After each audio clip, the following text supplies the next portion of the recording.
Now, this morning, I'm actually kick-starting a lectionary-based series around dedication. So what is it to be dedicated and to dedicate something? So it's a 7-week series, and it will culminate on the 13th of October in our own service of dedication, which will replace what you might know as Vision Sunday. We're calling it something different this year, and it's going to have a different creative flavor. So with a little bit of fear and quaking, I'm setting the scene. I'm building the first foundation of understanding. So details about our service of dedication are going to follow. We're getting a good start up to it.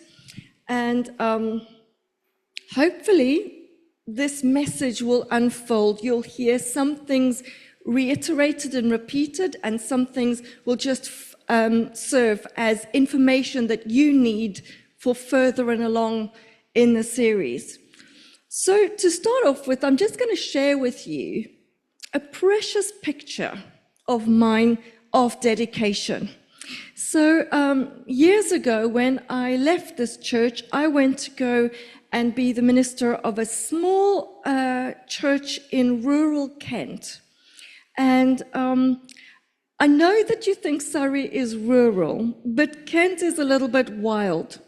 And I know you call this a village, but I was really living in something that called itself a town, but was actually in every way a village. Anyway, there was a farmer who came to my church, and his wife, and they had 2 children, and they were about 4 and 6 at the time. So little Grace was about 6, and Noah was 4. They were the most beautiful children, and I really, really loved them. Little Grace was the epitome of grace, and she was a ballet dancer. And little Noah wanted nothing more than to be a farmer like his dad. So all of his toys were tractors and all kinds of farming equipment. And their mom and dad had been on this farm. They were the 4th generation. And the dad understood the heritage of this farm. There was nothing about sheep farming that he didn't know. And as I got to know this family, I saw the sacrifices they made because they were dedicated to their farm and to their sheep. There was also a vet in the congregation, and she had a small menagerie of animals. And I said to her, "Oh, you must be the go-to person for all these animals because you're a vet and all the animals in the congregation." And she said, "Well, do you want to know who my go-to is?" I said, "Yes, I do." And she said, and she said his name, and it was the sheep farmer who lived nearby. Such was his knowledge. Such was his commitment. Once we were out walking, I have no idea where we were, but we saw a field, and there was a little lamb that was walking in a very horrifically awkward way, and I didn't know what to do. So I sent a WhatsApp to the farmer, and I said, "We're kind of here," gave him a few landmarks. I said, "There's a little lamb, very young, it's walking very horribly." He said, "Describe what the problem seems to be." I described this, and then he said, "Oh," and then he said the name of a sickness. He said, "I know the farmer and I know which field, I'll get in touch with you." And the next day, he let me know that that is what had happened to the lamb, and that farmer had come to that little lamb's rescue. But the enduring thing about this was that in lambing season, this family could never go away, and they often didn't attend church, and often people from the congregation would be helping them because some of the ewes would be struggling with birthing the lambs, and then there were always invariably a few little orphaned lambs that needed bottle feeding. And Grace and Noah were expert. They were even used to helping to deliver lambs. cleaning them off and giving them their bottles. And one day, the mum sent me a little video footage. And Grace and Noah were playing in the barn with the lambs, with the new lambs. And they'd put up hay bales, and the lambs were jumping from the one hay bale to the next. In fact, they even jump on their mums, like little lambs. They are so crazy. They just bounce around. Anyway, there was one little lamb that was too afraid to jump from the one hay bale onto the other. And so they were saying, come on, Lammy, and the lamb would not jump. So Noah got onto the hay bale, and he said, look, Lammy, this is how you do it. And he leapt across with a little shriek of joy in midair, landed. And Lammy, I kid you not, took a few steps back and leapt after Noah with a little bleat of joy in midair. It was the sweetest thing I have seen. And that to me is just this family dedicated to their farm, their land, the heritage of their forefathers, and to the sheep themselves. Now, in the Bible, there are many facets of dedication, and I'm just giving you one little piece. The others will unfold. And the one I'm going to focus on is the dedication of the temple by Solomon in 1 Kings chapter 8. It's a long chapter, there's lots in it, and we're not going to read it. I'm going to summarize for you what happens on the day and basically what Solomon says. Is that okay? Because we won't be within time if we don't.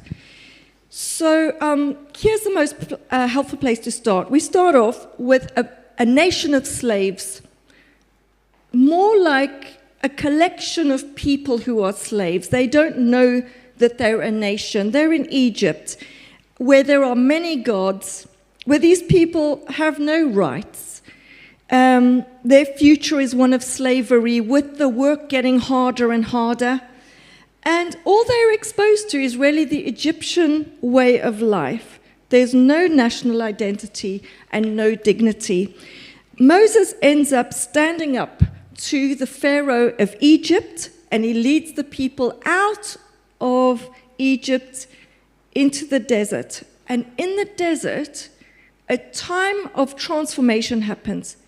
Moses gets the people out of Egypt, but in the desert, he gets the Egypt out of the people.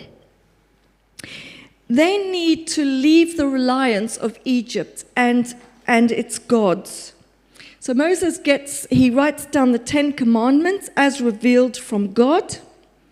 He identifies the one God, Yahweh, and says no other gods, only this one. And in doing that, the people's attention is focused not on the multiple gods of Egypt, just on the one. And this actually unifies them, starts to give them an identity, starts to give them a sense of nationhood. They are one people under one God, God's chosen people. And Moses builds a tabernacle, which is a mobile tent. God just loves camping. So if you don't go camping, you're missing out. God thinks it's fantastic. He builds his tabernacle, and the Ark of the Covenant is put in there. The Ark of the Covenant was actually about the size of a seaman's chest, a sailor's chest, covered in gold on the outside and the inside, carried on the shoulders of the priests with 2 long poles.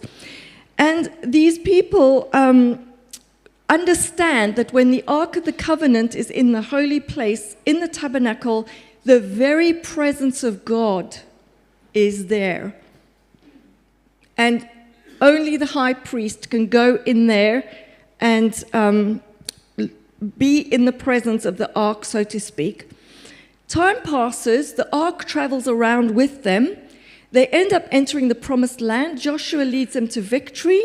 More time passes, and the Ark of the Covenant lives in a tent in a place called Shiloh for generations. It gets kidnapped by the Philistines and returned, and it lives in Kiriath Jearim, which is about 10 miles west of Jerusalem. Now, King David decides that the ark should not be there, it should be in Jerusalem, and he makes a tent for it outside his own palace.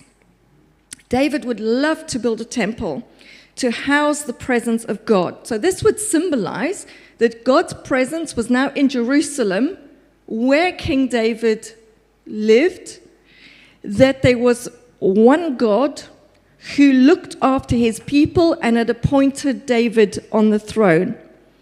And it's a new focal point for worship and national unity. And it's a very strong message to all the enemies of Israel. The living God lives here in Jerusalem, and he looks after these people and this king. So don't even bother coming to look for trouble with us. But David is not permitted to build this temple that he has the grand plans for, because he was a wartime king and his hands had blood on them. So he knows it would be hypocritical for him to consecrate a holy space when he'd messed up so much. So he appoints Solomon as his heir and gives him the blueprint for the temple. Now, I'm a parent. I've got grown-up children. I know about meddling in the background. I know about kind of getting your children to consider the passions you have on certain things. And you know, David, above all, he was a musician. Can you imagine that David, as he got the resources together, the money together, he even got his friend king from Lebanon to provide the wood for the temple. He says, Solomon, you're going to build a temple. Would you believe that David would not, as a musician, have written a song? Would you believe that? When every act of dedication of any building was a musical event. Can you imagine that David, would he have kept his fingers off that? What do you think? Would you believe that the scholars think maybe his psalm was written for dedication of his own palace? The man after God's own heart, the man who dreamt of building a temple, and he didn't write a song for the dedication of that temple? Well, I feel that we should listen to the song that I believe that David wrote for the dedication of the temple. So the day finally dawns, and King Solomon summoned the elders, the heads of the tribes, the chiefs of the families of Jerusalem. And when everyone is there, the priests and the Levites carry the ark and all its furniture and sacred objects from the temporary tent outside David's palace and move it up the hill to Mount Moriah into the newly built temple. And the temple is beautiful. It's a house of gold. It's spectacular. The cedar wood is gleaming. The gold is gleaming. Everybody's there. The priests and the Levites carry them up. Verse 5, and King Solomon and the entire assembly of Israel that had gathered about him were before the ark, sacrificing so many sheep and cattle that they could not be recorded or counted. A sacrifice is made, and the ark is moved into the temple. And it's placed in its special spot in the Holy of Holies beneath the wings of the cherubim, which are models of angels that were guarding the ark. Then the priests withdrew from the holy place, and this is from 2 Chronicles 5. You can pick up the story in Chronicles and Numbers as well. All the priests who were there had consecrated themselves regardless of their divisions, and the musicians and all the Levites who were musicians and their sons and relatives stood on the east side of the altar, dressed in fine linen and playing cymbals, harps, and lyres. They were accompanied by 120 priests sounding trumpets. The trumpeters and the musicians joined in unison to give praise and thanks to the Lord, accompanied by trumpets, cymbals, and other instruments. I'm sure percussive eggs may have featured. The singers raised their voices in praise and to the Lord and sang, He's good, His love endures forever. And then the temple of the Lord was filled with a cloud, and the priests could not perform their service because of the cloud. The glory of the Lord filled the temple of God. Solomon then, while the whole assembly is standing there, the king turns around and he blesses them, and he prays a prayer of dedication. And he prays on behalf of the people. He prays for God's favor. He prays about a number of circumstances for when the children of Israel will get themselves into trouble, or if trouble visits them. He prays that God will come to their rescue. And he thanks God for keeping his promises to David thus far, asks him to continue to do so. And then, especially asking God to judge the people justly. And at the end of Solomon's prayer, something marvelous happened. Fire came down from heaven and consumed the burnt offering and the sacrifices, and the glory of the Lord filled the temple. Now, this event was reminiscent of the dedication of the tabernacle under Moses. So we hear about it in 2 Chronicles 7. Fire came out for the presence of the Lord and consumed the burnt offering and the fat portions on the altar. And it also reminds of the story of Elijah and the priests of Baal. When the sacrifice was made, the fire of God came and burnt it up. So that's a reminder of these events where God's presence shows itself through fire. Now, what I've said to you about these sacrifices, it can be quite unsettling, especially if you are a vegetarian, or even if you are just an animal lover. These, thousands and thousands of animals sacrificed to dedicate something to the Lord. And, the act of sacrifice is about saying, I'm taking something very, very valuable to me. And I want you to think of this family of farmers. Their sheep were valuable to them, every single one of them. So valuable that church and friends went to go and help when it was lambing season, that even the children were involved in birthing those little lambs. Every single one was precious and important and part of that farmer's livelihood. And in those days, around about the time of the temple, people's livestock, it was their wealth. It was every single little lamb and bull mattered. And the equivalent would be to say, well, if your car is the most valuable thing you have, Solomon would have sacrificed 22,000 cars. That's more cars probably than there are in Bookham. It's taking this precious thing and saying, this is important to me, but not as important as God. And it's something that within us, that when we do that and we give something up, it makes us reflect. It's a physical act that does something deep in our hearts because we think about it.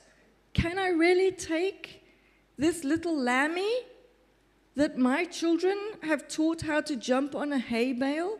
Could I really take that and sacrifice that to God? In this case, it's for a Sunday dinner. But in those times, people's livestock really mattered. There wasn't like battery farming that we know today that, the supermarket removes the blood, so to speak. And it is that moment of sacrifice. And we, I don't know how we express our dedication in this day and age.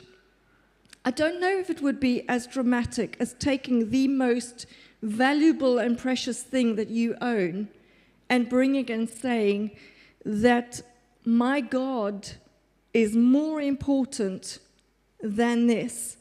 I know people saying, I would love to experience more of the presence of God. But looking at this account in the Old Testament is that the presence of God came when a sacrifice was made.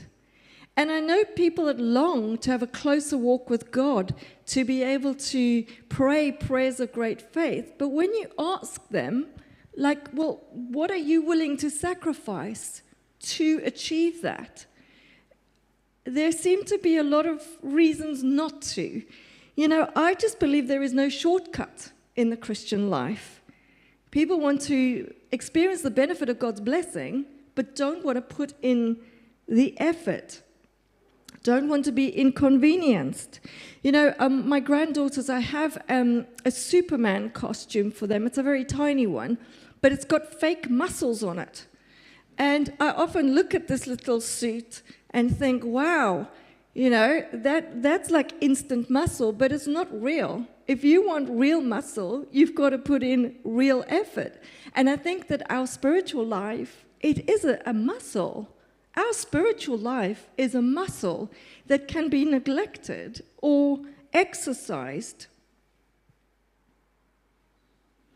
Sacrifice.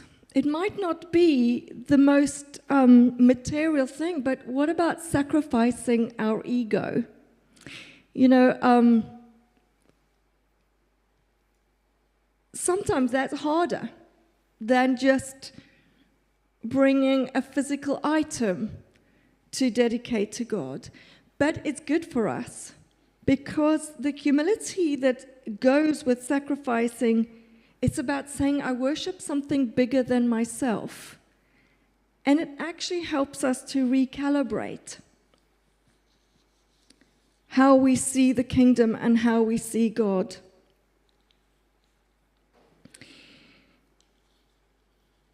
So we know from this song of dedication and from this this chapter in the Book of Kings on the dedication of the temple that the Israelites celebrated for 14 days. And the Bible tells us that they went home joyful and glad in heart for all the good things that the Lord had done for his Savior, for his servant David and his people Israel. So we're going to be building on this idea of dedication and sacrifice. I actually heard a little definition that devotion, the definition of devotion is dedication plus sacrifice. And I think about people who were training in the Olympics. You know, they are devoted to the idea of a gold medal. And they're dedicated to their sport. But without the sacrifice, it's unlikely that they will achieve what they want. And I think let's hold on to that. We say that we're devoted to God, and the two elements of our devotion is dedication and sacrifice.